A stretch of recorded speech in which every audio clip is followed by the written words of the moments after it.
the superintendent. So we'll get started.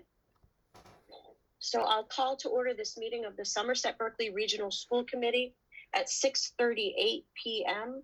Due notice having been posted.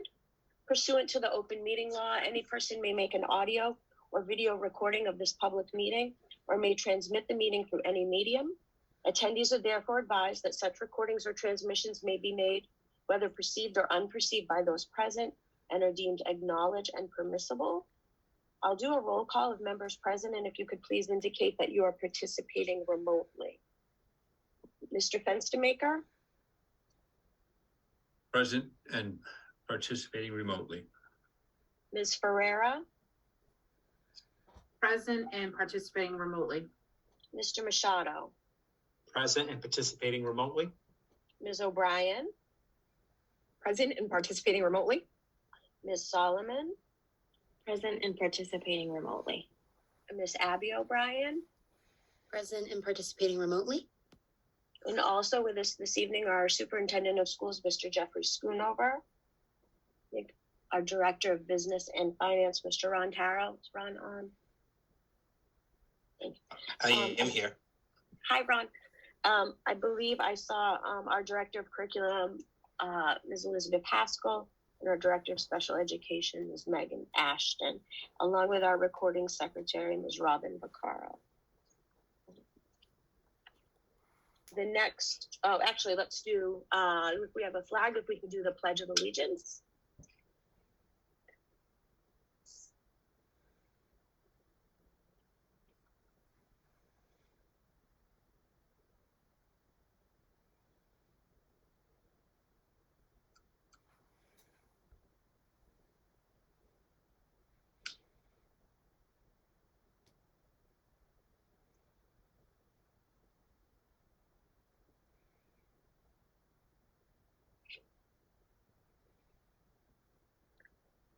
Ms. Fenstermaker, it's always good to have a plan B.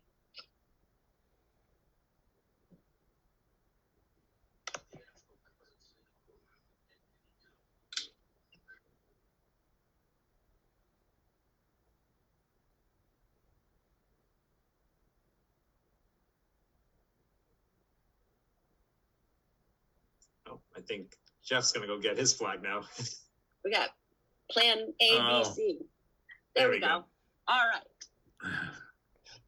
Thank you, gentlemen. I pledge allegiance to the flag of the United States of America and to the republic for which it stands, one nation, under God, indivisible, with liberty and justice for all.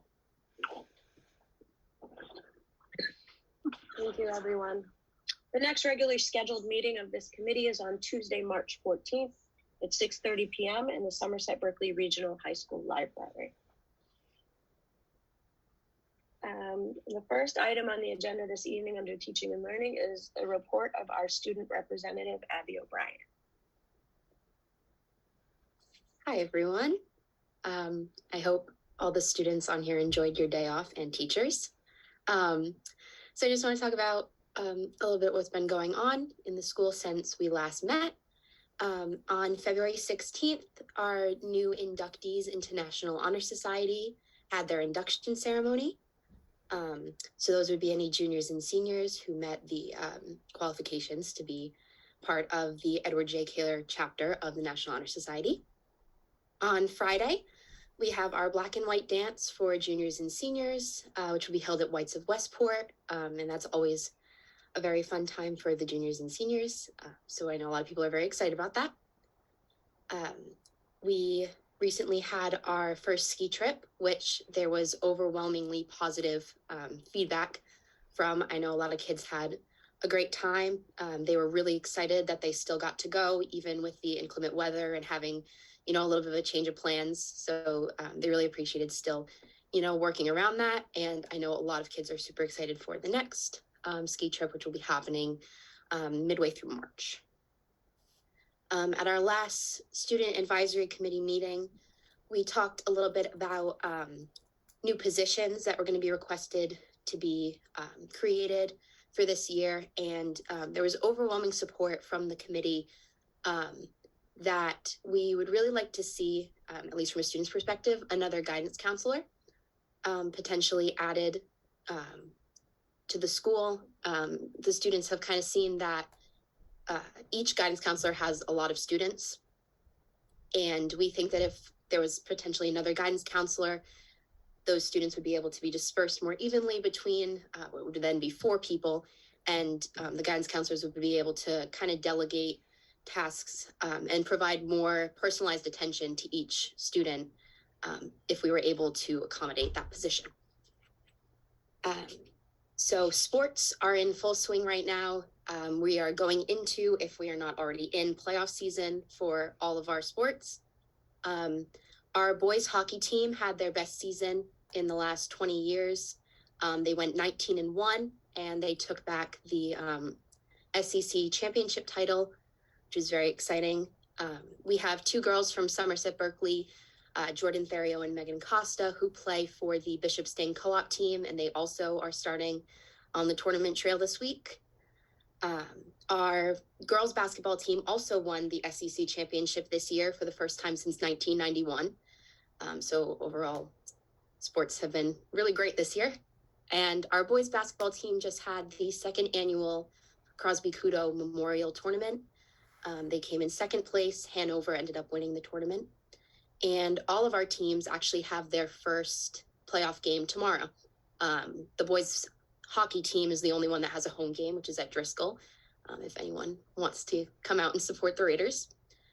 And then for our less team-oriented, more individual sports, we sent a good amount of indoor track athletes to the state meet, the Division III state meet.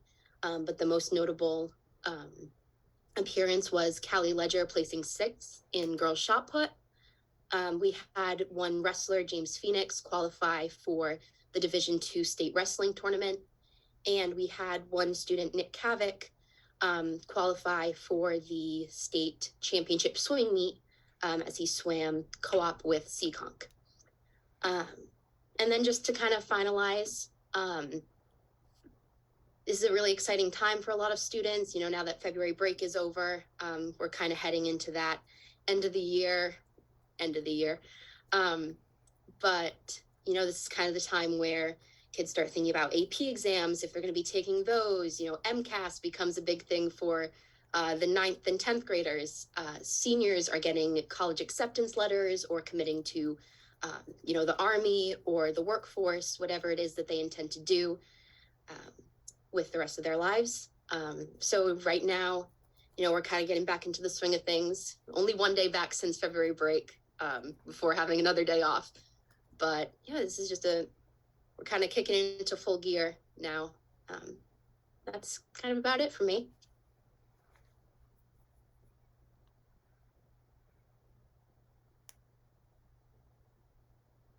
Sorry, I'm rusty with this. I forgot I was on mute. Thank you very much, Abby. Does anyone from the committee have any questions for Abby or comments on anything she presented?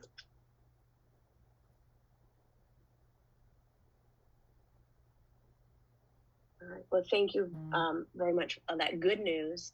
And thank you for reporting back, in particular, the sentiments of the Student Advisory Committee as we move into some decisions about our next budget. So thank you for that. Next up on the agenda, we're going to hear highlights from the Hawaii trip. We probably all wish we were in Hawaii right now. The marching band's trip to Hawaii. Ms. Rauch, did you want to kick that off? Sure. I actually have, I'm so happy to see that some of the marching band members and the family members that have joined us are also here as well. And Leah, our marching band president, is also here to also kind of answer questions as we go along.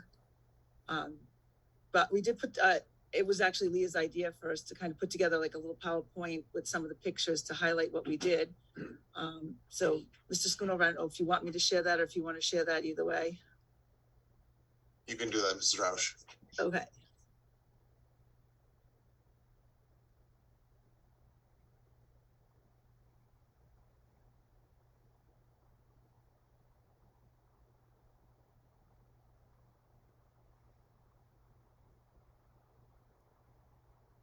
It's coming. I'm rusty too.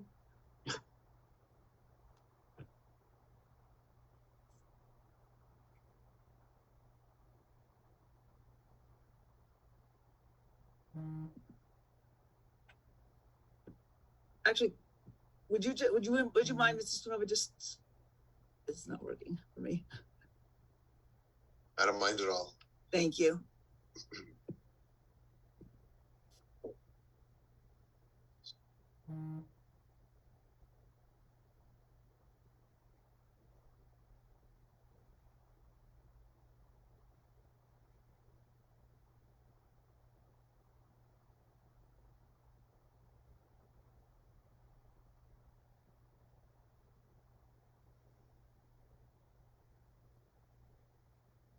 So we did go to our trip. We were there, left on the 5th. We returned home on the morning of the 10th. And if you go to the slide.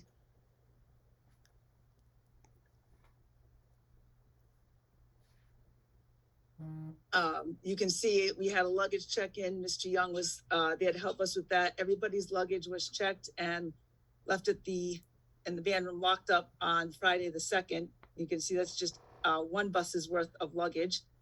We had 40 students attend, but we also had 35 parents, 34 parents and family members also joined us on the trip. So there was a lot of luggage. And if we go to the next one, we arrived at 4:30 in the morning. We had a luggage crew to kind of make things go a little faster that loaded up all the luggage. And we arrived at the airport in plenty of time, but you didn't want to be behind us when we were at check-in, that's for sure. There was a lady behind us that had a huge amount of luggage that was moving back to Hawaii, and she was actually very kind and very patient. And then the next one, I was so impressed. It was an 11-hour flight, but if you ever go, the Hawaiian Airlines, they were phenomenal. They are very accommodating, very nice. We got off without a problem. We did do a direct flight. I figured if I got everybody on the plane, I didn't want to risk losing anybody with a layover. So, and in December where weather can be a little tricky, didn't want to have to worry about that. And the kids were great on the plane. And the next picture, the next day that we were there, we had our performance at the USS Missouri. We performed on the dock and then had a chance to tour the ship. It was kind of neat. One of the, we had plenty of tour guides or people there to help us along the way as part of the program that we did. And he had said, and it was very true, that it's not only that you're performing for the people who are there listening, the visitors, but also kind of in the memory of all the people that were there and the lives that were lost on December 7th. So it was very powerful. Something definitely that I think they'll never forget. I certainly won't ever forget. And then the next slide, you can see the top picture, which are kind of lining up to go ahead. Serena De Silva, who's our head drum major, she was getting kind of the band in order. She did a wonderful job, as all our leadership did. Never having done this before, everything was kind of learning on the go, and she was phenomenal.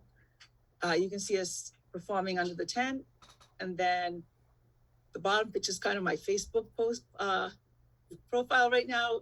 I was so proud when we performed. The kids did sound the best that they've ever sounded. You're rehearsing, you're practicing, you just never know, things can come up, but they really, really represented our school well. I was very proud of them. And then the next slide is just some of those pictures. Mrs. Dorgan and Mrs. Farina in the top right, you can see joined to help us out. They were phenomenal. It was really great to have them along. They as well, know the students as well. And they also, being teachers in the school, well aware of the school policies, and were certainly a great resource. And then the other ones are us marching into the performance. And we had a private Facebook page where all the people on the trip were kind of sharing pictures so families at home could see it. So I shared some of the things people had said. So at the top, there's a little quote from Gershon Raposa, who has two sons in the band, Roman and Levi, and saying how proud he was and of these students and how blessed he felt to be there, so. And I think the next slide, as I said, there's no words to express or to describe the experience and the emotions of visiting the USS Missouri and Pearl Harbor. I'll never forget how honored I was. I'll get teary-eyed because it still is emotional for me. To be able to see the kids witness this, and it was very different for different kids. I think some were in awe or disbelief. For some who have, especially those who have family in the military or close military tie connections, for them it's very powerful, very sad. We also learned a lot. I can see where our history students are. Asante Sanders is in the picture on the left. He's the student on the right. If you ever want to take a tour guide with you to know, and you have any questions about any of the history of what we're seeing, he had it all down. So it's great to have him aboard, have him with us. In the picture next to the boys, you can see it's actually where the USS Missouri was hit. So again, it was just a very surreal feeling to sit and watch that. And then in the next slide, there's pictures from Pearl Harbor. We didn't take a lot of pictures. I think just out of respect, everybody kind of just took it in. The very top corner on the right, where you can actually see the oil still leaking from the ship. Again, it was very, very powerful. So, and again, it's just movies before we went in. It was nice at the end to have kind of end the day with a fun luau, from roasting a pig to learning how to do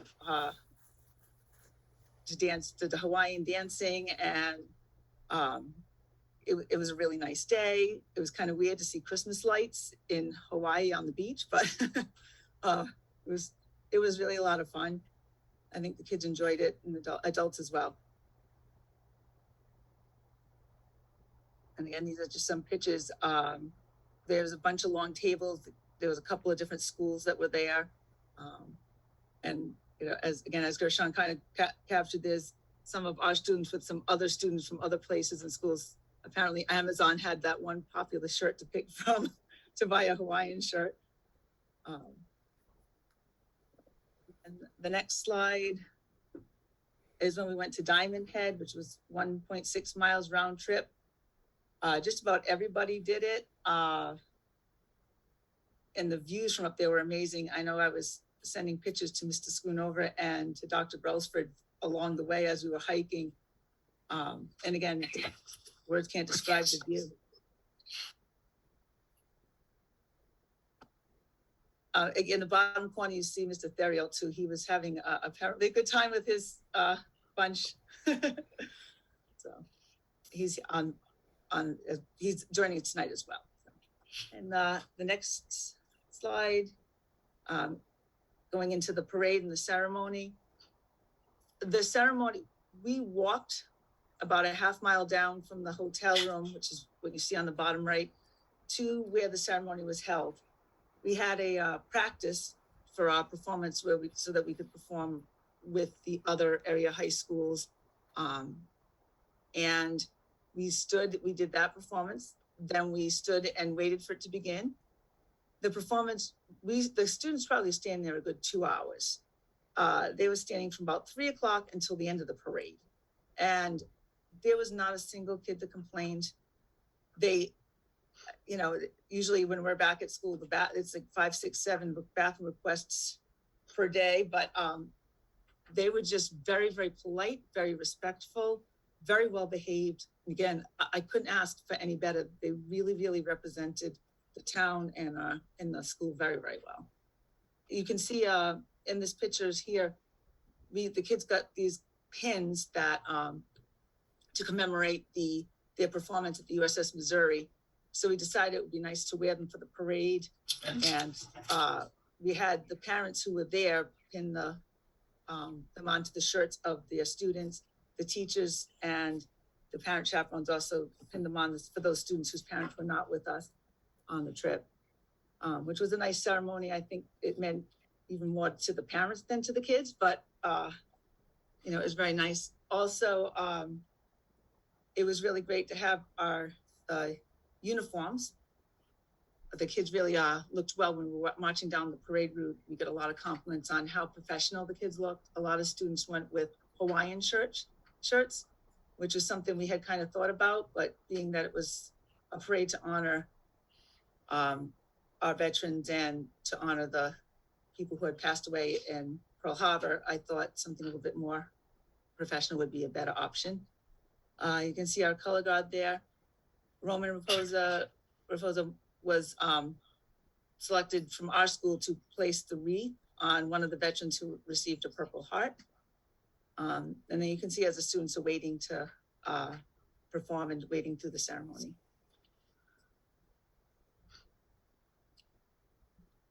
The parade was amazing. It was, I say, was not quite as big as the Macy's Day Parade for Thanksgiving, but it was definitely rivals or better than the 4th of July Parade in Bristol. There were tons of people, rows and rows of people on the sides watching and cheering them on. All of them were very excited that we came all that way for the parade, and it was a really, really great experience.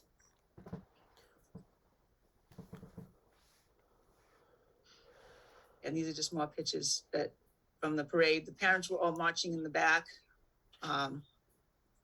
There was a lot of, last minute changes. The parents were not going to get to march. Then when we had all our parents with us, they said that they could. So the ones that were with us did march with us. My husband, who was also band director, decided that they should all have to march in formation and was doing a quick little marching technique lessons on marching, but they did a good job. But they were told they couldn't march better than the kids, then it would make us look bad. And then again, there's just going down I can't even say the name of the street correctly. We did get a lesson on how to speak the Hawaiian language and how to pronounce those words, but I am terrible at it. And then these are just some of the pictures of the kids enjoying the trip and the families. We had dinner at the Hard Rock Cafe. The kids had received medals for marching in the parade. So after dinner, the instructors and myself placed the medals on all the students, and we had a nice dinner. The next day, we also visit the Dole Plantation. We visited the South Shore. We got to go stand out on those beaches. We had a good time. It was not a ton of downtime, but we weren't laying on the beach as much as people might think. We did have a couple opportunities to visit the beach. The kids probably got to swim once. The rest of the time we were very busy visiting different places throughout Hawaii. At one of the nights we did have a little free time back at the hotel, and the kids were using the pool and the hot tub, and our travel agent happened to be in the hotel and overheard a couple saying that how nice those kids from that school in Massachusetts were singing in the hot tub. So it's always nice to hear that when, again, always representing us well. And the rest are just some of those pictures. Leah, did you want to add anything, or any of the other students that were here to? I would like to add a couple things.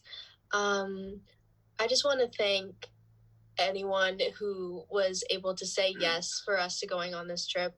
It means the absolute world to me to just represent the school wherever I go.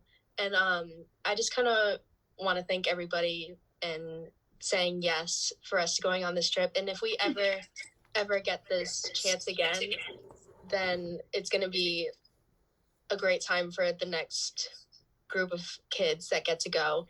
And I just want to say thank you to Ms. Roush for standing up for us for this whole entire season and ever since that I've joined.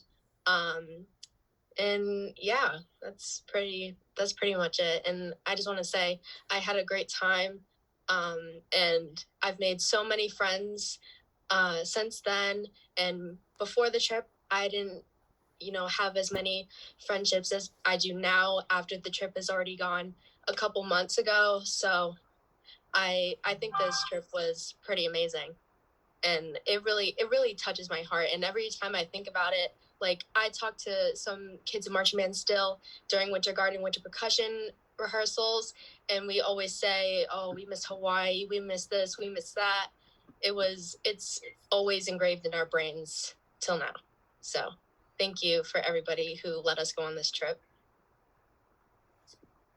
There's a lot of behind the scenes work. You know, I don't know if people realize that, you know, planning this trip, this big trip is one of the first trips I think we've done after COVID. And Dr. Brailsford as our principal and Mr. Young as our supervisor, this is all their first trip as well. And Mr. Terro, these are all people that I was talking to almost on a daily basis, and I very much appreciate all of their help. As Leah said, this was a huge community effort. You know, the school committee approved the trip, and there's a lot that goes into making those decisions, and I understand how difficult that can be, and we appreciate that. The administration, you know, I was out of school, these teachers are out of school, it required, you know, getting some subs, the students were out of school. Teachers had to be kind of patient and help these kids kind of get caught up with what they might have missed. The parents, amazing. I couldn't even describe how, you know, they knew what to do and how to help without even having to ask. I appreciate that so much. The Friends of Music did ensure that no child that wanted to go okay.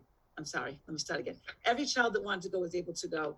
They did support 2 students partially and 1 full tuition for another student. We also had a lot of donations from the community as well. And we really, really appreciate it so much. I would just like to add my own little experience story that I was given the opportunity when this trip was given to us. My grandfather passed away in October, and one of his dreams during his lifetime was to visit the U.S. Arizona Memorial and the U.S. Missouri Memorial, because he was a very avid history buff. He was a history teacher for most of his life, and I was able to bring a picture along with me of him to both of the memorials in Hawaii, and I would not have been able to fulfill his dream of going to these memorials without this trip. So I would just like to give you a special thank you for that.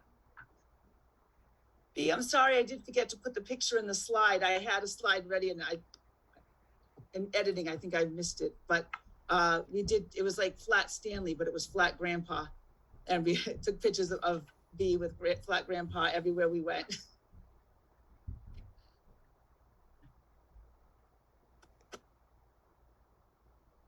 You know, I'm just going to speak real quick. You know, I remember when you guys first came to our meeting regarding about this trip, and obviously we were concerned about where the students all going to be able to go that wanted to, and obviously the community came out to help in great numbers. As a matter of fact, I think we even approved some more funding that is still coming in at the last meeting. So it's great that the community helped. You know, one of the things that I remember it was either going to be this trip or Disney, or I remember, I'm trying to go back to that meeting, and I think I remember saying, you know, what a privilege it is. I don't know if you actually got to meet any of the soldiers or the Navy men that were actually there, because I know they usually do the trek over there every once in a while. But if so, you probably really meeting one of the last of that generation, because obviously, you know, they're all 80 years ago now, 80 plus years. So I'm glad that this trip went really well. And the memories that you've made, the friendships that you've made, as Leah mentioned, it's obviously something that's going to be carrying on with you for the rest of your lives. And most of all, I'm glad that you represented not only Massachusetts, but our school. And, I heard there was no issues. So it makes me, it motivates me for next time when you ever have this type of, trip, that obviously we would approve it as well. So well done representing Somerset and also the state. And we look forward to seeing more of these memories in the future classes if you ever have that opportunity again. If I could speak, I would really, really want to, just from the bottom of my heart, thank Mrs. Roush. As somebody who has been an educator to me for most of my life, for a very, very long time, someone who has always had such a grand level of patience just to pull something like this together. Because I know that our band groups, we can be really chaotic at times, and organizing all of us in something like this and getting everyone together and doing all this fundraising for the community and planning a trip for, ballpark 75 people, that is a nigh on Herculean feat. And from the bottom of my heart, I very much like to just thank you for everything you've done and continue to do. Thank you, Finn. It's definitely a team effort that I think this is why it's nice to have this meeting. I couldn't do it without everybody's help, Mrs. Roush, is it okay if I speak on behalf of some of the parents, just from the parent side? Go ahead. So I don't want to speak for all, by no means, but just from my experience, I know when this whole thing started back in March, I was just kind of overwhelmed with the thought of taking this many kids that far away. And as a parent, there was no way that I wasn't going to chaperone, because there was absolutely no way I wasn't going to Hawaii. One way or the other, I was getting there. And going was just, unbelievable. I don't think describes it. Really, there's no words, because not only was just the experience of Pearl Harbor and the Arizona and the Missouri and everything else that we saw was amazing. Having a group of kids that really were when I say on their best behavior, it's beyond that, really is. They were so well behaved. We imagined, I think, the worst case scenario and the things that we would have to deal with, and not once did we have to deal with any issues, really, not once. And it made the trip that much more enjoyable. And when you're exhausted from being up at 7 a.m, well, probably before 7 a.m, starting at 7 a.m, meeting for breakfast, going till 10 o'clock at night, nonstop, 5 days in a row, with jet lag, you think you would be grouchy, and there was just not a bit of grouchiness to be had. Maybe when we got home, but not during. And to say it was a trip of a lifetime is an understatement. It really was. If I had the opportunity to do it again, I certainly would. I might change some of the logistics of the beforehand, but other than that, this was an unbelievable trip. And from the parent standpoint, I knew virtually none of the parents before this. And now I would say that we are a really tight-knit group. We talk to each other frequently. And although we don't see each other often, when we do, the first conversation is, oh, I wish I was in Hawaii. But just, I'm very grateful. I'm very grateful for the opportunity. Thank you. Mrs. Roush and the committee, is it okay for me to say a few things about the trip as well? Certainly. I would like to say that the trip was amazing. It was wonderful for the kids. They really did a great job, as you heard. They were very well behaved, and I was very happy to be and proud to be associated with the school and the children who went on the trip. Mr. Machado said a few minutes ago that he hoped that we got to meet some of the people who were there at Pearl Harbor. And Mrs. Roush in her slides had a picture of a gentleman surrounded by Indians with their headdresses on. And his name was Jack Holder. And if you look up his name, he was there during World War II and Pearl Harbor, and he was a PBY pilot stationed at Fort Island. I personally got a chance to meet him and talk to him about his experiences and talk to him about my father's being stationed. My father was stationed at Pearl Harbor for 13 years during World War II in Korea and fought many battles in the South Pacific. So it was very emotional for me to go there and to be there with the kids and also to meet Jack Holder. And I can say that just looking at the internet, he passed away today. He was 101 years old. Oh. So, may his soul rest in peace. So I'm glad I got a chance to meet him. And I hope that so many others got a chance to meet him and talk to some of the survivors. But what was really interesting and helpful for the kids is this really was a trip of a lifetime and a teaching moment. And if some of the kids who were on the call or the teachers and the parents, you might remember the tour guides of the Missouri and the USS Arizona talking about the memorial at Pearl Harbor being the alpha and the omega of World War II, where the alpha is the USS Arizona and where Pearl Harbor started, and the omega being the ending with the USS Missouri being the spot in Tokyo Harbor where the Japanese surrendered. There's an actual area of the USS Missouri that's called the surrender deck. And there's a plaque in the deck of the USS Missouri where the Japanese came aboard the ship and signed the documents ending World War II officially on September 2nd. And then the only state in the Union, if you may remember, is Rhode Island, that celebrates VJ Day of August 15th, when the real surrender ended. So it was interesting to see that. And then when you toured the Arizona, like Mrs. Rouse said, it was very, very emotional to see that and to see the shadow of the ship in the water and the oil coming up from the sea 82 years later.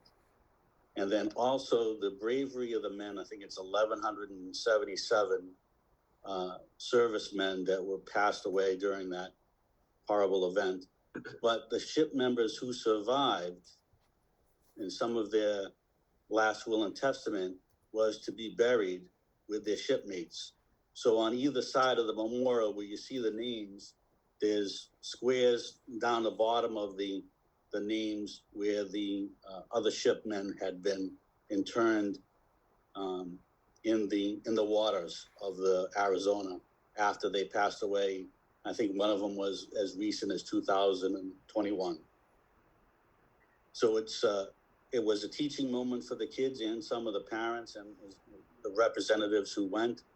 And I'm sure that it would be a trip of a lifetime that they will never, ever forget, and continue to realize that that day was a day of infamy and make it everlasting going forward, as the same as 9/11 was to our generation.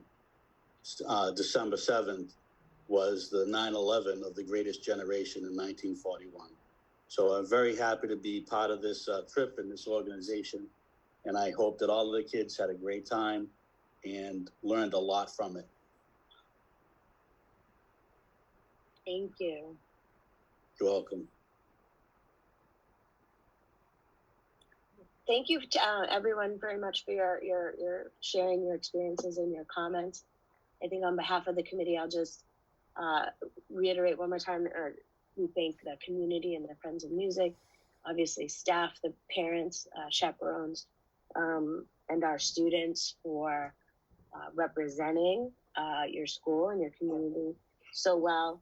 It's heartwarming to think about this generation sort of using music and the performing arts to sort of sync up hearts with what we know is the greatest generation and that legacy. And so whenever we approve a field trip, I think we always think about three big things. Will the kids be safe? Will they learn? And will they sort of, represent us well? And so I think I can speak for everyone when I say A+ on all counts. We're proud of how you conducted yourselves.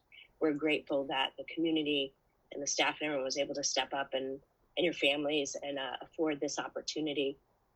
And thank you very much for sharing your experience with us. Sometimes we approve things and we sign off. We don't always get to see the fruition and how great that was. So thank you very much to everyone for being here and for sharing that with us. Thank you. No one from the committee has anything else. We'll, speaking of trips, we'll move on to the next item on the agenda. So that item is to consider approval of a student trip to Spain and Portugal, and this would be for February 2024. Members of the committee received some information already in your packet in the folder for this evening, with the slideshow and some other information. And I think we have Senora Camara Arujo and Mr. Talbot, I believe, are leading this effort. And I don't know if you want to sort of walk us through the proposal, unless there's something Mr. Schoonover wants to add first. Okay. Senora Camara Arujo and Mr. Talbot. Matt, do you want them to pull up the, oh, there it is. Yeah, I brought it up. Hello, everyone. I'm Matt Talbot. I'm the science content coordinator at the high school. And then I'd be serving as a group leader for this trip in conjunction with Kelly Camara-Rujo, who is a world language teacher and the advisor for the World Language Club. In addition to us two, we also have our other chaperones that have worked on our preceding trip. We have with us tonight David Gleason, world language content coordinator, Christina Bergmeyer, an ELA teacher, and then Alice Ferris, social studies content coordinator, and then Mrs. Erica Pereira, the assistant principal. So before I start the presentation, I know you all had the opportunity of having this presentation. Do you want me to go slide for slide with this? I just want to be respectful of time. Wishes of the committee? Did everyone have a chance to review it? I did. Yes, I did also. Okay. Yes. I'm not trying to bow out from presenting. It's just, I know you guys are busy, but I'm more than happy to present whatever you'd like me to do. Maybe we could, I appreciate that. Maybe we could go through sort of quickly if folks have particular questions, we could sort of we'll jump in and ask. But I do think everybody had a chance to at least review it for, so far. Then I'll begin with just some background information. We started, well, actually, Ms. Camara-Rujo and Mrs. Pereira back in 2006, I want to say, or around there. Yeah, 2007. They're the ones that first brought travel back to the high school, and then we fast forward a couple of years, brought about 35 kids with us to the Galapagos in Ecuador in 2019. After that point, we started a 4-year program where we planned out trips to the Grand Canyon because we were asked to do a domestic trip, Peru and Machu Picchu and Lake Titicaca. And then we were also going to do a Spain and Portugal trip. Then unfortunately, as we all know, COVID happened. So those 3 trips got canceled. So this is really the remnants of our 4-year program that we started way back when. So this trip that we have in front of you is called the Iberian Voyage. It's through ACIS. Prior to this, Erica and Kelly have traveled with ACIS before. Our Galapagos trip was with EF Tours. But we, at the prompt of the superintendent, moving forward with trips, we started to look at different companies, and we really felt comfortable going back with ACIS for the experiences that we've had with them, as well as the way that they handle the trips, plan the trips, and then support you during the trips. So ultimately, the trip that we have, and just like our preceding trip, is really about experiential learning. The students on the last trip got high school credit for attending the trip. And then not only did they do that, they also did a presentation in the art gallery. They did lessons for students in lower levels or lower grade levels, as well as a share out for the multicultural week that we have at our high school every year. So it's more about experiencing the trip while you're there, preparing for the trip ahead of time, learning, about the culture, learning about what you're going to see on the trip, and then bringing it back and doing a share out for the community. So we thought it was very effective and very good for our students. It was also good for some of the community members that donated money, donated time and resources to us to support us to go to the Galapagos. So we kind of want to bring that kind of experience back to, with this trip as well. So the name of the course that we would be presenting is The Natural History and Culture of Spain and Portugal. And with that, we have built-in topics that we've kind of brainstormed as a travel team that the students could kind of work for while they're on the trip. Matt, can I jump in for 1 second with the topics? Mm-hmm. So the beauty of the actual itinerary that we have this time around, the course says natural history and culture of Spain, but this particular itinerary actually connects with every single content area that we have.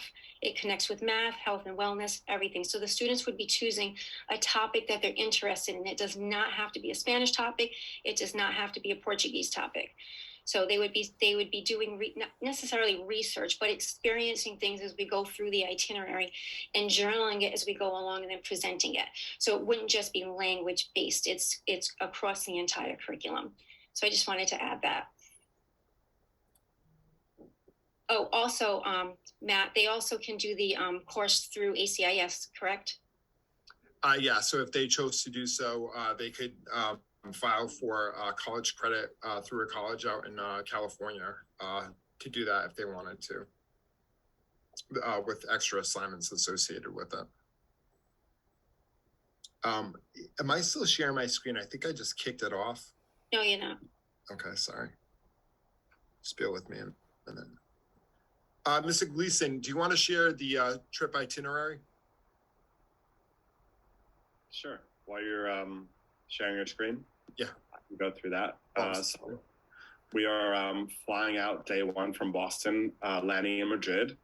That day we are meeting with our tour guides, and Mr. Talbot and Ms. Camarujo could tell you more about that, but they're with us 24/7. We have our first day, we have a brief tour of the city. Day three, we're going to be quite busy in the city of Madrid. We're visiting the Plaza de España with our famous Don Quixote and Sancho Panza statue, the Alcalá Gate, which welcomes everyone to the city, gates back to the 1700s. We have Las Ventas, which is the most famous Spanish bull ring. We won't be going to the bullfight. It doesn't start till March, but also the Prado that day. So that's a full day for the students. Closing at the Plaza Mayor, a big plaza in Madrid, a meeting center with cafes and restaurants. Then we're going to take the AVE train down to Sevilla, down to Andalusia. We're stopping over to Cordoba first, which will work in a lot of the history piece of it, visiting the Mezquita of Cordoba. Some of these sites date back to the 10th century. The mosque, the Cordoban Mosque of the Cordoban Caliphate, which Mrs. Ferris will tell us all about as well, was later converted into a church. We have the Torre de Oro, a nice little neighborhood in Sevilla as well, which is the Barrio de Triana. We're also going to visit the Giralda Tower, which is the site of the current Sevilla Cathedral. It's the third largest cathedral in the world. The remains of Christopher Columbus are said to be there as well. And I'm looking forward to the flamenco lesson we'll have in the city as well that night. I know Mr. Talbot and Mr. Maruja will be great flamenco leaders for us. And then we're going to bus over to, well, before we go to Lisbon, a quick stop to Évora in the Alentejo region of Portugal to see the Roman aqueduct and the Roman temple back to the 1st or 2nd century AD. And then into probably my personal favorite would be Lisbon, visiting the Monument of Discoveries in Belém, the Alfama district, which is well, the students will hear over and over about the 1755 earthquake, but this neighborhood was preserved. Rocio Square, a lot of shops and restaurants and cafes. The city sits on 7 hills, as they say, so the St. George's Castle is at one of the top of the hills. That we'll get to visit St. George's Castle, as well as the Geronimus Monastery, and I'm looking forward to a Pastel de Nata if I can get one, which is right by. Then we're going to finish at one of my favorite spots, which is Sintra. It's about an hour outside of the city. There's a few palaces and castles in Sintra. It's very picturesque, beautiful little town for the students to finish their trip. And we will finish at the Palacio Nacional de Pena. And shortly after that, we'll be departing. So that was just a quick rundown. I'll go back to Mr. Talbot or Mr. Maruja, unless you have any questions for me. So at this point, we'll just open it up for any questions, comments, or concerns from the committee. Does anyone have any questions or comments? How can I get a Bastam Bouillon, whatever they call that? I want one. Mr. Machado, did you just botch up the Portuguese language? I did, but you know, I know exactly what bakery or that little shop he's talking about because I was there like 3 days in a row. Had about 6 each day. But what is the ratio with chaperones and students? So you want me to do that, Matt? Yeah, sure. Yeah. So ACIS recommends 6 students per chaperone, but last time when we went and this time also, we always bring at least 1 extra chaperone. So it'd be probably 5, maybe even 4, depending on how many students that we get. And we all divide the students up. So for example, I'd be responsible for 5 students the entire time for check-ins. Of course, we're responsible for everyone, but I would be responsible, Christina Bergmeyer would be responsible for 5, and they check in with us and we do health checks and everything. But we also have a trilingual guide with us from the moment we arrive in Spain to the moment we leave Lisbon. And that person will be with us 24 hours a day, 7 days a week to help us out with any emergencies, any tickets that we might possibly need, helping us out with breakfast and dinner every day. And even they're really, really good with ACIS. They're excellent with doing little side visits when the kids have free time in the schedule. They never really have free time with us. We usually come up with some other kind of a tour, and they usually set us up with that. So we definitely will have an extra chaperone or 2 with us. And that also helps out in the case that someone gets sick or something else unforeseen happens. If a chaperone or 2 has to stay behind, there are plenty more to move on with the rest of the trip. Very good. And you know what? One of the things that I did not do is I didn't check the calendar, but that February, is that the February school vacation week? Yes. Okay. Yeah, so we always go during a vacation week. And, you know, since you brought up the dates, one thing just to keep in mind is, you know, just like any other tour thing, whether it's so on, sometimes they shift the departure date by a day or 2 or, you know, towards the weekend or away from the weekend. Yeah. Thank you. I just had one question, and usually Mr. Machado asks this one, right? But I'll ask. And how are you funding the trip and assuring that all students have an interest in going, have the opportunity? Well, I definitely love to hear, and I'll definitely touch base with Ms. Roush about getting community support and donations. You know, the last trip that we did, just like this one, it's basically students providing for themselves, as well as the chaperones providing for themselves.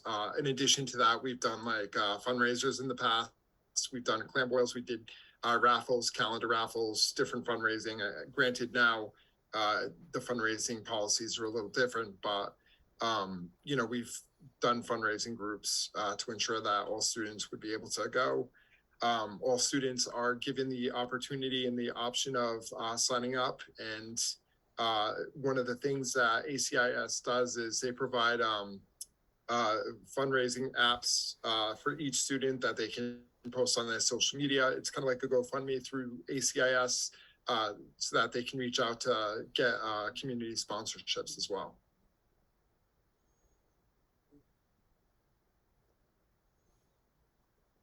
And then one thing I did want to point out that wasn't on the original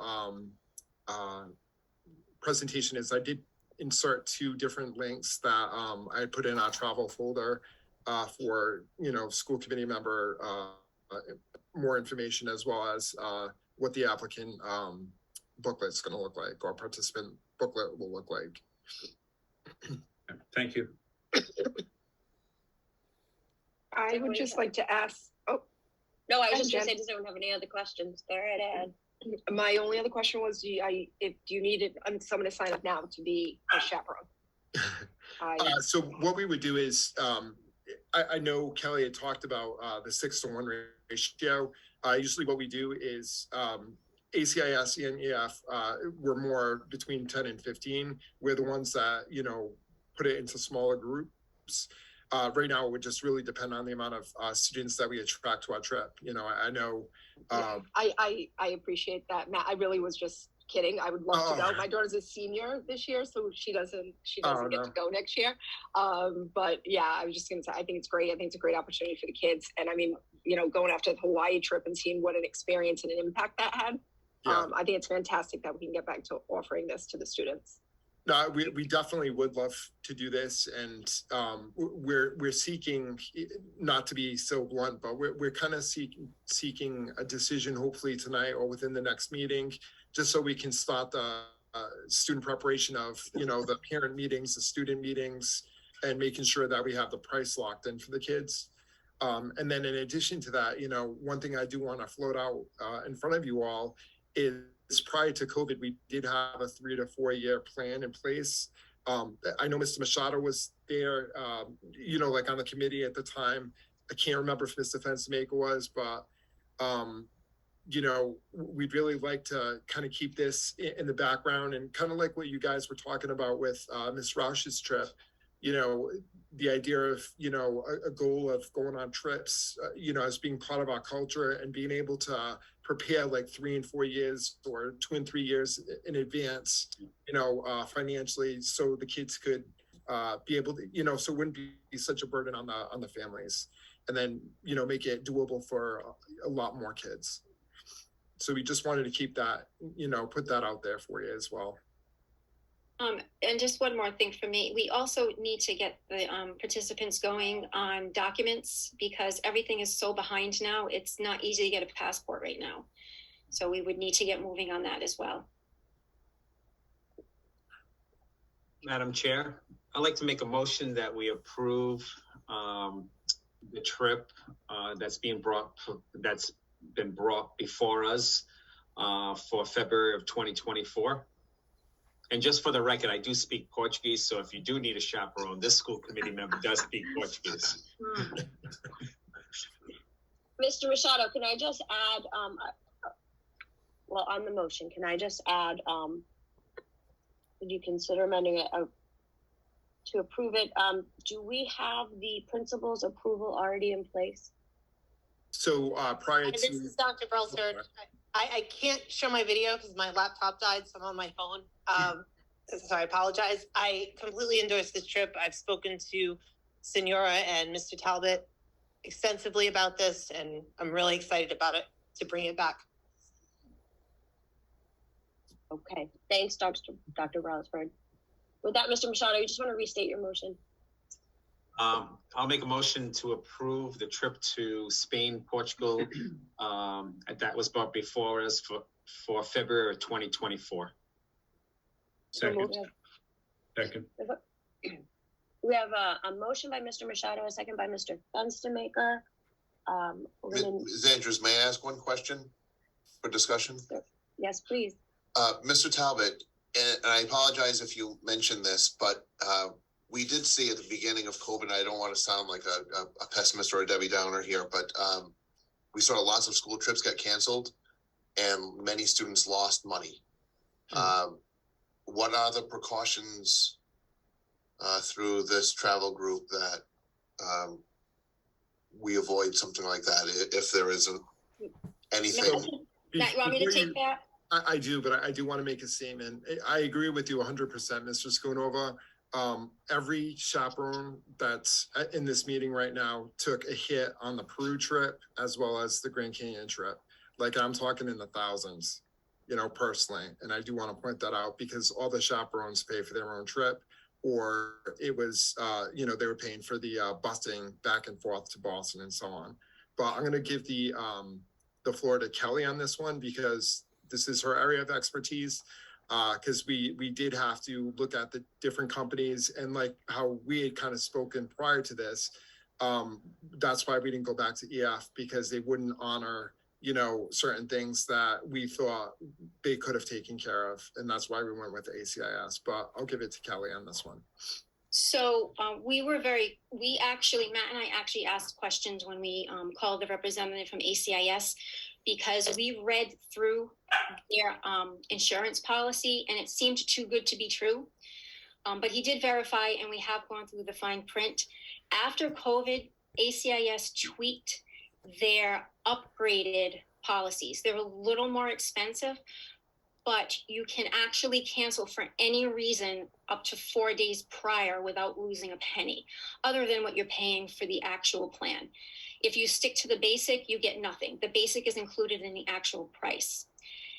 If after that 4-day period, within that 4 days, if you get sick, if you have a doctor's documentation, if someone loses a job, and there are other little things in the fine print, you can still get a full refund within those 4 days. But you can cancel for any reason up until 4 days prior.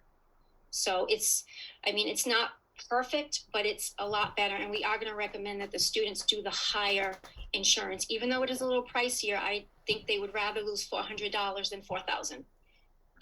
So we were very cautious about that. We asked questions, and I did read through the fine print. Any of these chaperones can tell you I'm the queen of fine print. I read through everything on here. The medical is incredible if you're there. Lost luggage.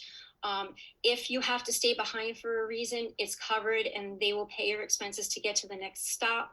If you have a medical issue while you're there, they'll pay for a parent or guardian to come from the United States to go get you. So it is a lot better. Again, fine print, but it's so much better than EF. And we definitely got burned last time. So we're not getting burned this time. And hopefully there'll be no pandemics. So thank you for doing all of that research. And Mr. Talbot, yeah, I was remiss in saying that adults lost money as well. You're absolutely right. So thank you for that information. Thank you, Ms. Andrews. Thank you, Mr. Schoonover. So any other questions or comments on discussion on the motion? Okay, hearing none, because we're on remote, I'm going to do a roll call vote. So all those in favor: Mr. Fenstermaker. Aye. Ms. Ferreira. Aye. Mr. Machado. Aye. Ms. O'Brien. Aye. Ms. Solomon. aye. And the chair votes aye. Thank you very much. Could we maybe ask that perhaps at some point down the road, we just get an update on terms of progress in terms of the planning and the enrollment as you sort Absolutely. of move through the process? Absolutely. Thank you so much. We're very excited. And I would definitely like to thank, the members of the committee for having faith in us and supporting this endeavor. It's exciting. And, we were very overly prepared because different things that had come up in the last round. So we want to make sure we were prepared for it. My one last thing before I move on is if we send you guys information on subsequent years, is that something that you're willing to entertain to keep up what I spoke about before about going forward with a plan, or is it something that you want to wait until maybe next year at this time? The earlier you can get the documents to us, the easier it is to not only for you, but also for the committee to do its research, and also, it's really about the student experience. So anything that's going to improve that experience in their high school, I'm always in favor of. Okay, because we wanted to be able to survey the students to see, all right, here's a trip that was one of the remnants of our planned trip from before, but where else would you like to see? So give them a little voice and choice in the matter as well. So I'd like to thank you guys all again on behalf of our travel team. Thanks. And what's good about that, Mr. Talbot, as well, families might not be able to afford a trip every year. If they know what the 4-year sequence is, they can say, I'll pass this year, but I really want to go to the trip that's happening next year and can plan accordingly. So I'm in favor of that as well. Great, thank you. Great idea. Thank you so much. May I just say that this travel team did take time to sit down with me before leaving to Hawaii to give me some suggestions, and this is what we've learned from doing this, and they had some really great points, and they really have done their research. It was very helpful to me. So I appreciate that. Wish you luck with your trip. And Matt, I'm very happy to help you and tell you what I've learned about fundraising, because a lot's changed since post-COVID. So if I can help, I'm happy to do that. Awesome. Thank you so much. Thank you. Thank you, everyone. Okay, we'll move to the next item on the agenda, which is the recognition of our January Raider Visionaries of the Month. I'm going to do my very best to pronounce everyone's name correctly. I hate if I mispronounce a name. I usually check these in advance with Dr. Brailsford, so I'm winging it today. Dr. Brailsford, if I mess up, please jump in and correct me, because everyone should have their name said correctly. For January, our Raider Visionaries of the Month are Ava Andrade, Resilient, Kabir Agat, Respectful, Rita, Kamel, Resilient, Bella Carpets, Digital Citizen, Jason Lynch, Empathetic, Roman Raposo, Academic, Samuel Raposa, Respectful, Talia Shennett, Independent, and Cassandra Valerie, Empathetic. I'm going to recognize all those students for their great work, and if I mispronounced anyone's name, please forgive me. The next item on the agenda is under new business, is the endorsement of the Music Town Parade and activities. So who from Friends of Music is going to present? That will be me. All right. Good evening. My name is Brian Johnson. I think I was before you a few months ago for the 49th Music Town Festival. Now we're here a little bit earlier for the 50th, because this is going to be a big one. We're hoping to have a lot of alumni coming back this year, and a big parade and festival, all that stuff. So tonight we're just here to present to you the Friends of Music's plan for the 50th Music Town Festival. We're kicking off festivities, as always, with the Music Town Ball.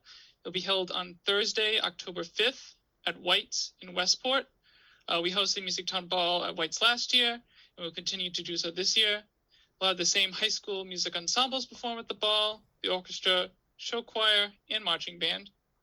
And the court again this year will just be 4 members chosen from the selection process. There'll be no titles as we started last year with King, Queen, Princess. It's all going to be just 4 general court members. Then on Tuesday, October 10th, we will have the Music Town Concert Night. This is a concert that will feature the in-school musical groups from the high school, such as the concert band, concert choir, and the string ensemble. This is also, with being the 50th, it is a alumni year. So we will also have the alumni are also welcome to join in performing with the high school groups as well. The same thing will also occur on Thursday, October 12th for the Musictown Pops Night. This concert will then also feature the jazz band, a string quartet, and the show choir. And as I just said, the alumni are also welcome to perform with those groups as well during that concert. Then the next day, although this event is not directly involved with the students of the music department, we just wanted to mention that we're going to be holding an alumni reception Friday, October 13th. We'll still look into potential venues as we anticipate a large number of alumni to come back this year. So we're still working out the arrangements for that, but we will have an alumni reception on the Friday, October 13th. Then finally, the next day, Saturday, October 14th, will be the Musictown Grand Day with the parade and field shows. We have tentatively looking at the parade start around the same time as last year, 11, 12 o'clock, and then end around 2 p.m. And then we can start the field shows around 4 to 5 p.m. We're currently working with NESBA to set up the field show component and have the times and host procedures for that day. So just overview: Musictown Ball, Thursday, October 5th at White's. Musictown Concert Night, Tuesday, October 10th. Musictown Pops Night, Thursday, October 12th. They will both be held in the Performing Arts Center, and then the Musictown Grand Day for the parade and field shows on Saturday, October 14th. Thank you very much, and if you have any other questions or concerns, I just have Donna as well as here from the Musictown and the board. Are there any questions or comments from the committee? I just want to add too, so Donna and I will be going to the Selectmen's meeting tomorrow night for our requesting our permit for the parade. So we'll just, this committee is our first stop, so.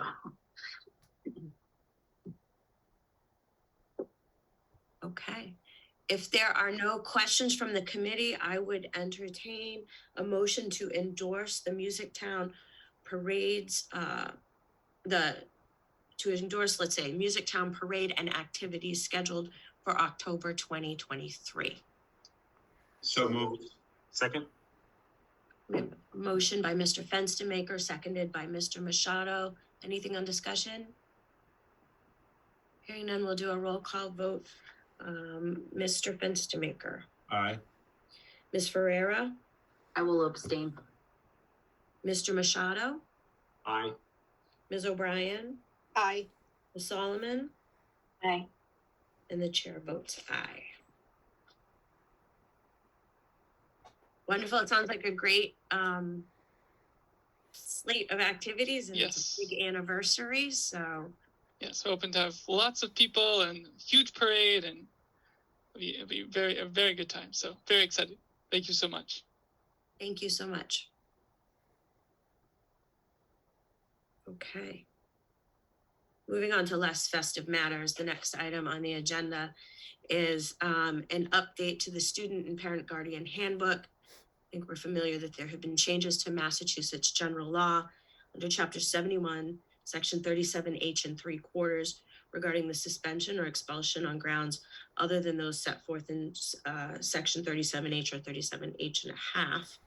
I don't know. I know that the committee was given in the folder the changes to the handbook, and again, those are based on Mass General Law. I don't know if either Dr. Brailsford or Mr. Schoonover wants to add anything to that. I would just add that the language there, really just some changes to reflect the new law. I mean, it's very cut and dry, essentially quoting the new 37H and 3/4.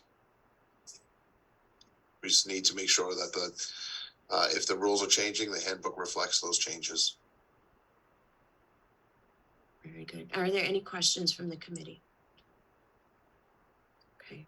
Hearing none, I'll entertain a motion to update the language in the Student and Parent Guardian Handbook based on the changes to Mass General Law, Chapter 71, Section 37H and 3/4.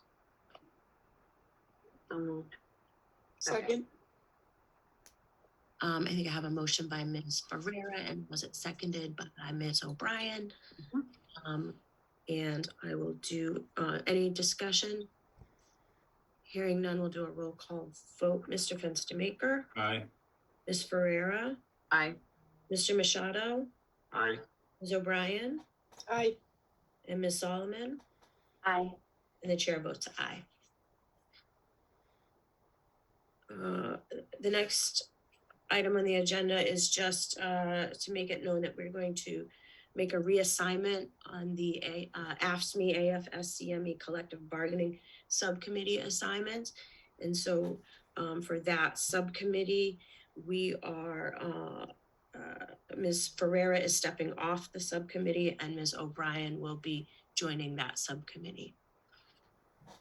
I don't think that requires a vote, just informing folks.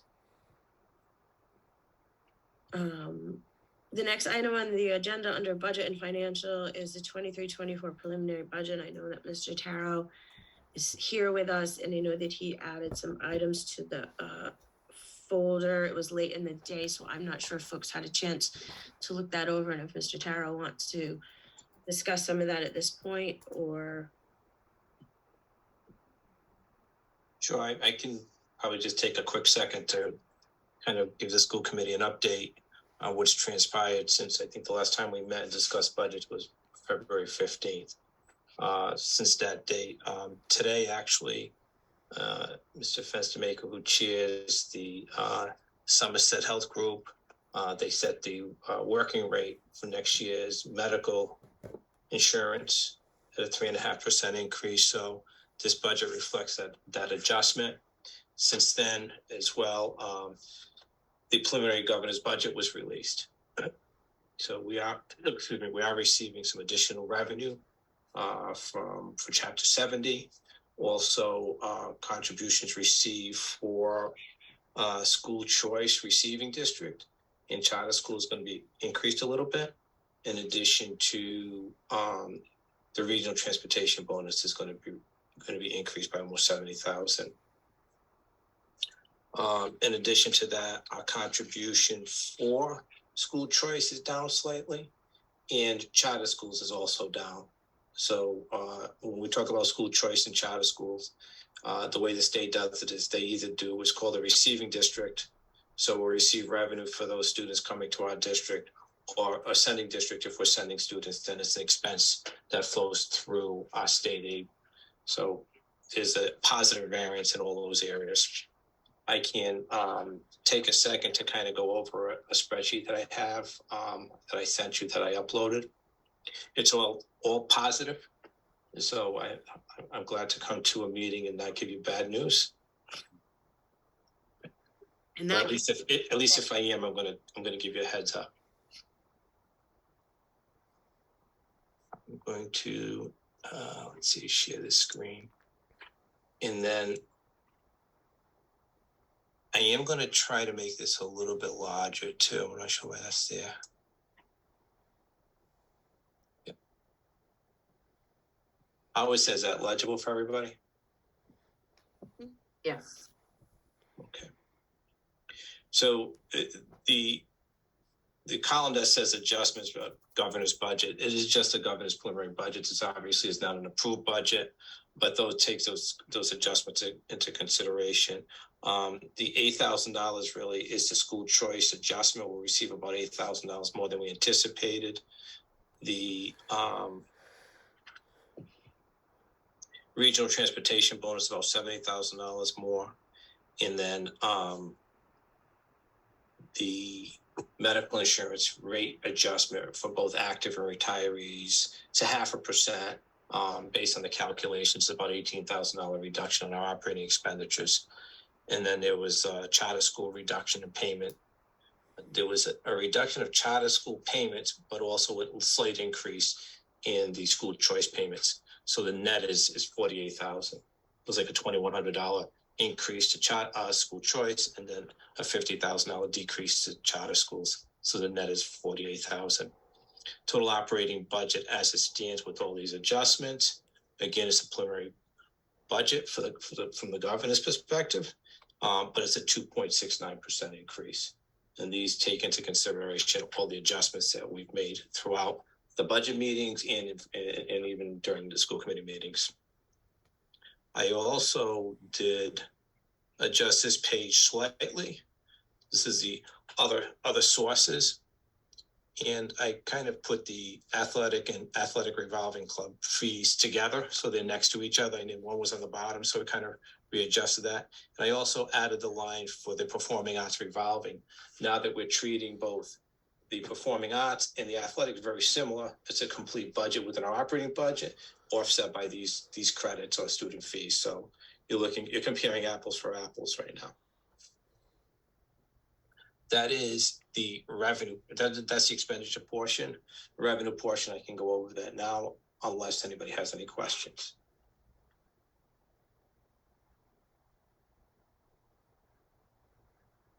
No questions? Okay, Mr. Terrell. Okay, and then just the revenue portion is relatively simple. Let me see if I make that big enough. Is that, hopefully that's legible for everybody. We can see it, yes. Perfect. So our state aid is going to be increased by about $385,000 based on the governor's proposed budget. The total operating effect on this is the assessment is going to be increased by 1.78%, or $237,000 over the previous year.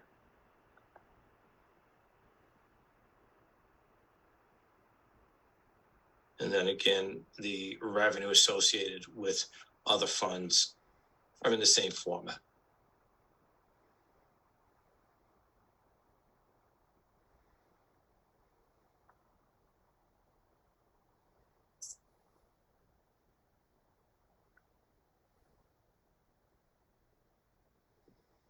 Madam Chair, if I could just ask a quick question.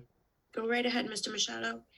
I see that the user fees are $78,000 and $60,000. Is that as the same as of this year, or is that the same before we made any movements of this year?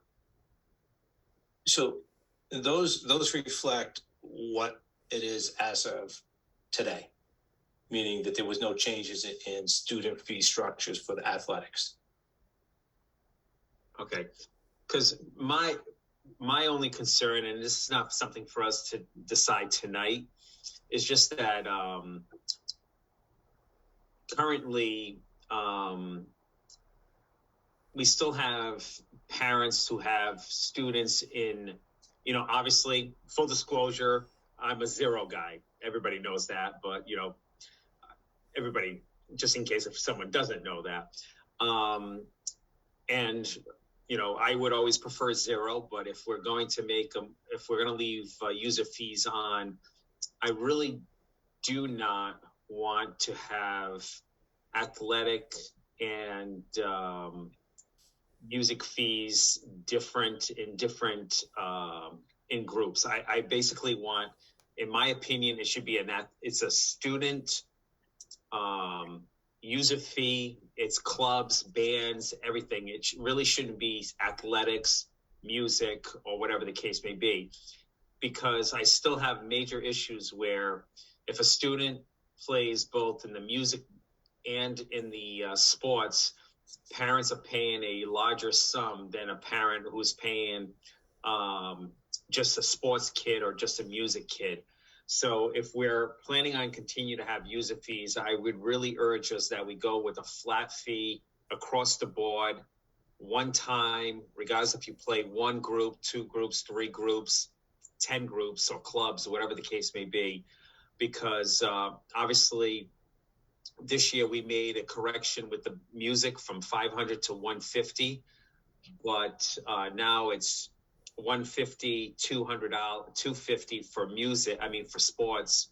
So I really think that we were going to look into more to how to really look into these user fees and make it equitable for all students that are involved. So I would ask that the budget committee continue to look, but as it is this year, we just created a Band-Aid this year. We didn't put any effort in fixing it except lowering it. So that's my only input on this particular piece. Are there any other questions or comments from the committee?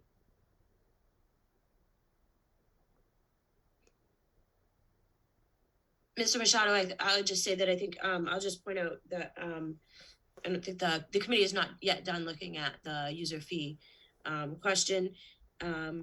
You're right, we made sort of a mid-year adjustment just for this fiscal year. So we have another budget subcommittee meeting on March 7th at 4, which I believe we were also waiting to get, and I'm happy that the governor released a preliminary budget earlier than we had initially expected, which gives us a little time to understand our revenue a little more clearly.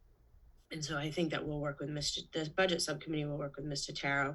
We'll meet on the 7th and continue to look at this. And then just so everyone knows, that we will have a preliminary budget presentation for the entire committee the following week on the 14th, and then the public hearing the following week on the 21st. So yes, we're getting towards the end here, but there's still work to do. Does anyone have any other questions or comments at this point? Mr. Taro, is there anything that you feel like you need to add, or? No, I mean, I think it's just, we're in a pretty good position right now, knowing that the information we're waiting for regarding the medical insurance rates and at least some preliminary numbers from the governors in the state level is very helpful to kind of start pulling this together. Right. So we'll continue doing any adjustments as new information comes available. I do have a draft assessment sheet if anybody's interested in seeing that right now. I think that it might be wise to share that after we have the budget subcommittee meeting. I think, sure. Given that there still might be some additional adjustments, I think that unless I mean, that's my opinion, unless the committee feels otherwise, but I think there's still a little work to do before we start talking about assessments. Yeah. Does that make sense to everyone? Makes sense to me. Makes sense. And thanks for bringing a lot of good news today, Mr. Taro. Well, yes, I'm just delivering the news. It wasn't anything that I had to do. Right, you don't do any work at all in this budget. Yeah, no, not budgets, I should say. Thank you very much for that. And correct me if I'm wrong, Mr. Taro, the two big outstanding numbers that we're sort of waiting for were the budgets, the governor's preliminary numbers, and the health insurance increase. Yeah, those were the two key factors that we didn't, they weren't known. I know that Mrs. Schoonover had mentioned we thought that the governor's budget would bring in somewhere close to $400,000 based on historical data. So Mrs. Schoonover was pretty much on target with his estimate. So I enjoy working with him, especially when somebody knows what they're doing. So fabulous. Okay, great. So we don't there's no vote or anything needed on this. We'll convene the budget subcommittee at least one more time before coming back to the full committee with a presentation and a preliminary budget on the 14th. Okay, moving along, the next item on the agenda under unfinished business was the school committee norms and belief strategic planning update. I'd like to move that we defer this item as that subcommittee meeting was canceled this week on Monday, and we can move that to the next agenda.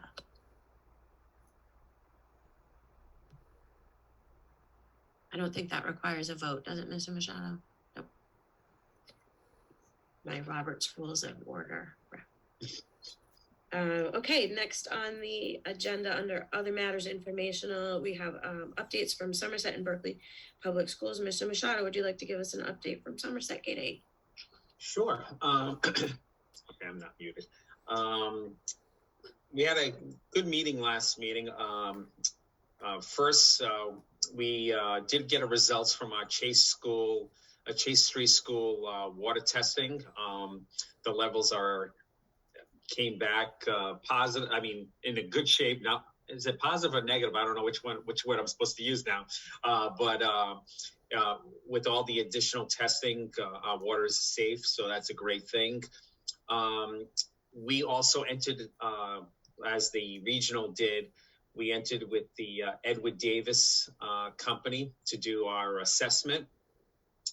We also invested in an app called Safe to Speak Up. We did approve a amendment to the Reads Collaborative Agreement. As we did tonight, we also updated the handbook with the new law. We are continue to working on our budget. One of the things that we did see in our budget that it's a must. We're increasing 3 teaching positions for the K level because our enrollment for the kindergarten classes requires another 3 teachers.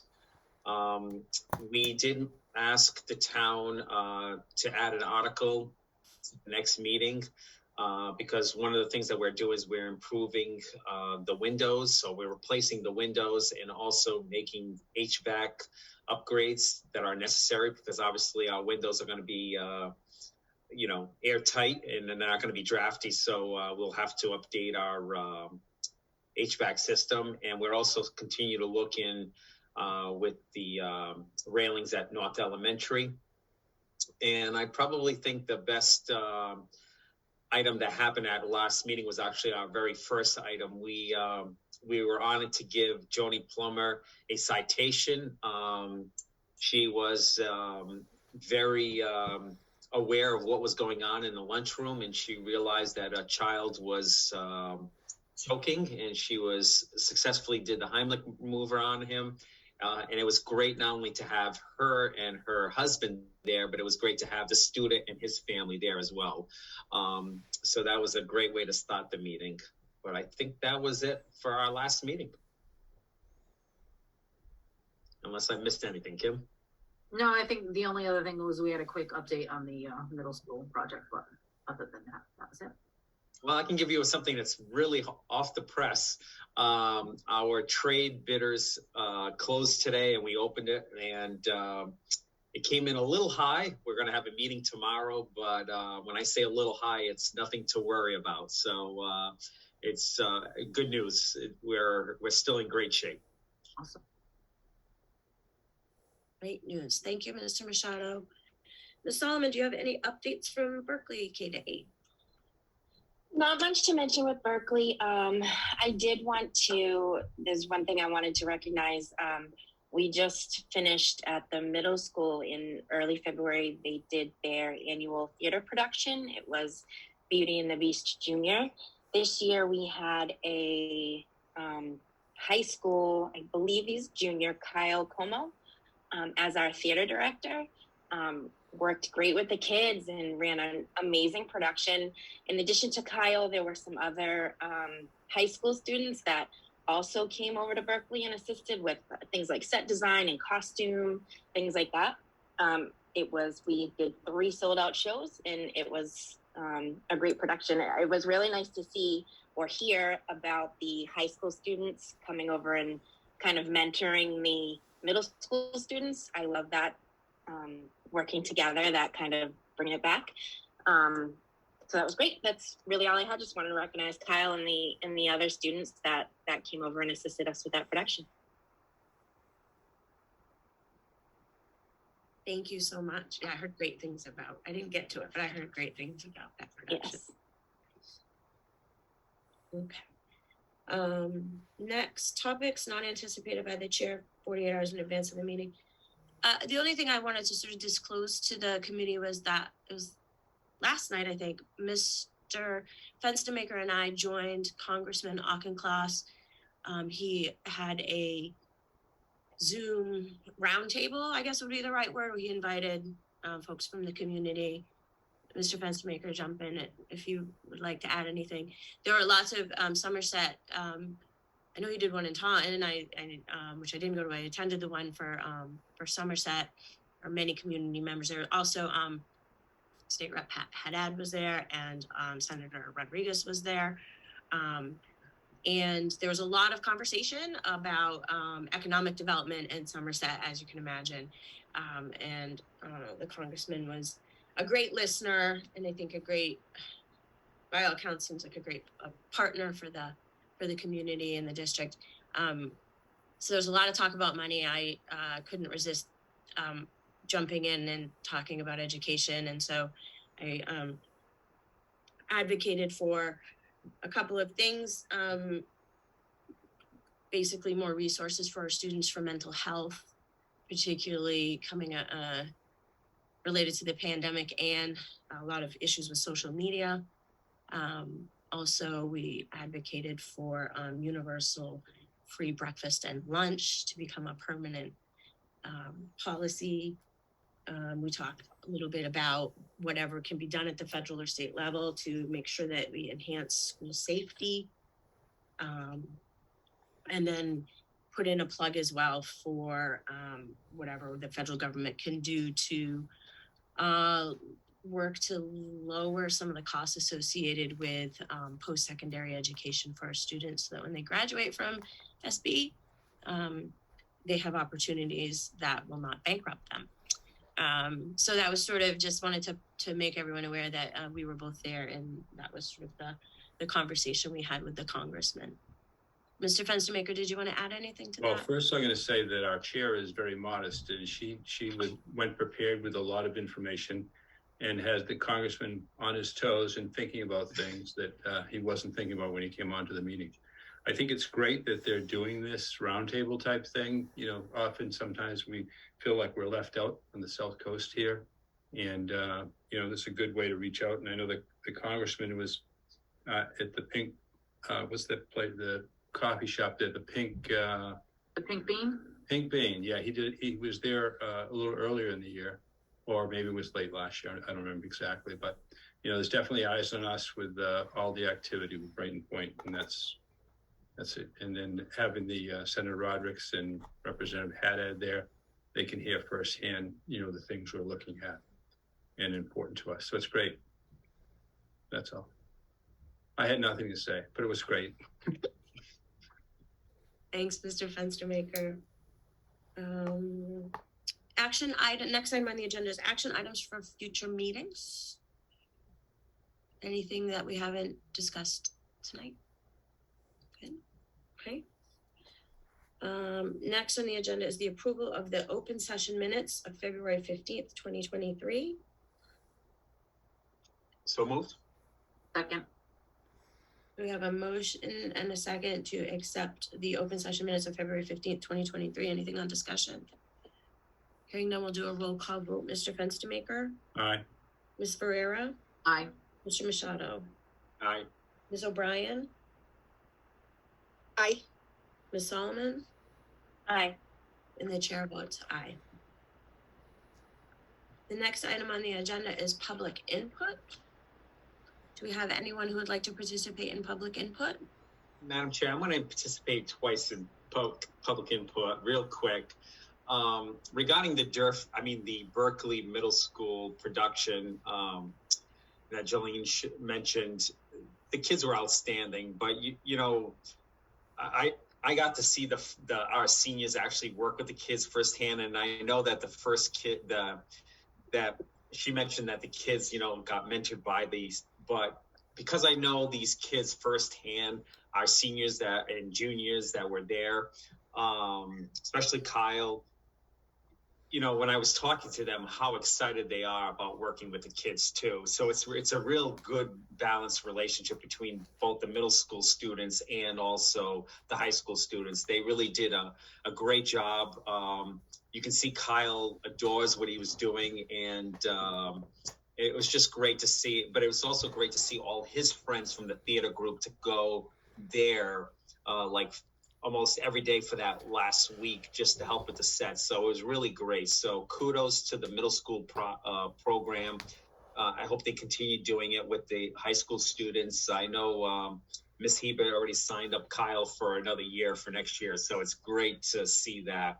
And sure enough, it was packed house. I was there the last night, and they had to bring some more chairs. So I guess they sold extra tickets or whatever the case may be, but it was a packed house. So kudos to that. I look forward to next year's. I can't get the name of the show. Kyle wouldn't tell me, but he's excited already about next season's show. And the second thing is I want to give kudos to Dr. Brailsford. I don't know if she's still on. Meg Ashton. A few years ago, we were supposed to have a student come to our school, and also George Austin for covering it. We had a student that was supposed to come in, and because, as everyone knows, you saw the orange hearts throughout Somerset Monday. Alex had his first day at our school, and I had a chance to talk to his mom, and nothing but great things about Miss Ashton, the school, how they're accommodating him.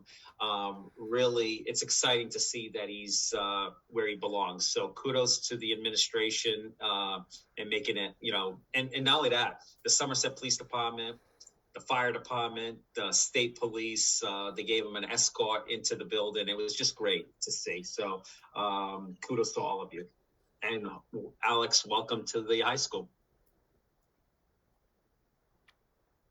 Thank you, Mr. Machado, and thank you for mentioning that. Does anyone else have public input?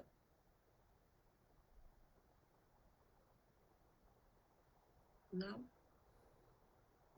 I don't see raised hands or anyone unmuting, so I will take that as a no. In that case, I will entertain a motion to adjourn. So moved. Second. We have a motion by Mr. Machado, and I think it was seconded by everyone, so I'll say Ms. Ferreira. Motion and second, and let's do a roll call vote, please. Mr. Fenstermaker. Aye. Ms. Ferreira. Aye. Mr. Machado. Aye. Ms. O'Brien. Aye. Ms. Solomon. Aye. And the chair votes aye. Thank you, everyone. Have a great evening. Good night, everyone. Good night.